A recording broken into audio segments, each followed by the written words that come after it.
Here we are for our first video in section 4.2. We're going to focus on experiment. So we're looking at experimental design this section. Does caffeine affect pulse rate? Many students regularly consume caffeine to help them stay alert. So it seems plausible that taking caffeine might increase an individual's pulse rate. Is this true? One way to investigate this claim is to ask volunteers to measure their pulse rates. Drink some cola with caffeine, measure their pulse rates again after 10 minutes, and calculate the increase in pulse rate.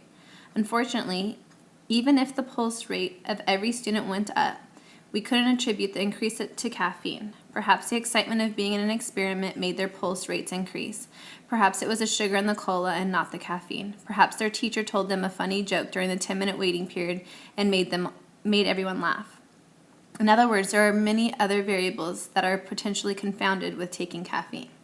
So we want to try to develop an experiment that would control for as many variables as possible. So think of the different components or the different elements of experimental design that we want to try to focus on. If we can control, if we can have randomization, if we can have replication, all the different types of things.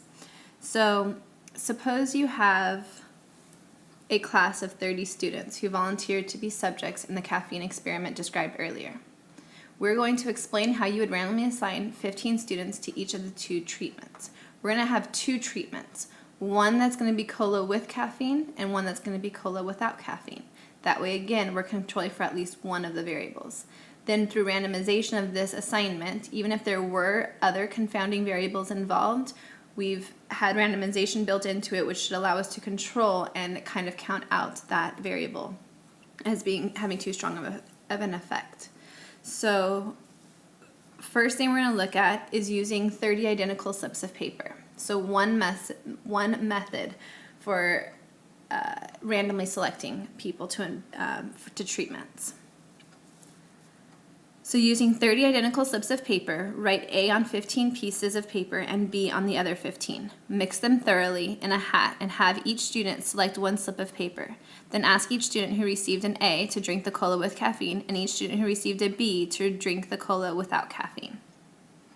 Couple things you should pay attention to. Anytime you're going to describe an SRS using 30 identical slips of paper, it's all in the details. First of all, make sure you specify how many and that they need to be identical slips of paper. You're going to write A on 15 and then B on 15. Then another key thing is you need to make sure that you mention that these need to be mixed thoroughly. If we just grabbed them in, all the A's could be on top or all the B's can be on top. So make sure you talk about the fact that they have to be mixed up.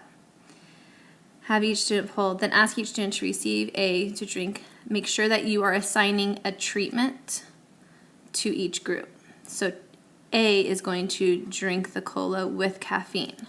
The cola with caffeine is our treatment, and group A is the one that's going to be assigned to that. And cola without caffeine is our other treatment, and group B is one assigned to that. Make sure you're specifying who gets assigned what. Next we're going to look at is using technology.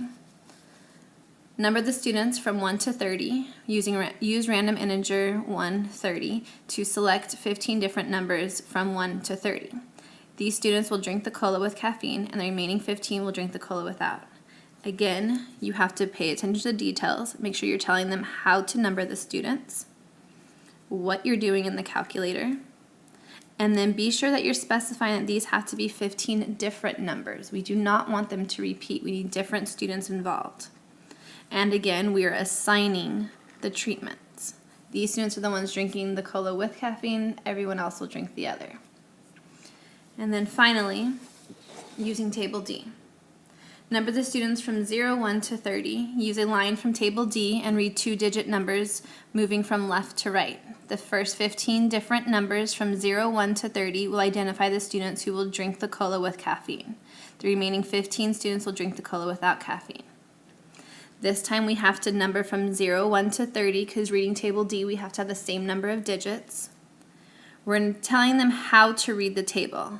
All of this here is specifying how you should read the table. It is a random number generator. It is a random table. You can read it in any different way. So make sure you specify how they should be reading it. Again, we're specifying that they have to be different numbers and they have to be in the range 0, 1 to 30. All of these things should be included in your description of how to gather your sample or your group for your experiment. And then finally, again, we are assigning the treatment. So pay attention to the details. It's all in the details.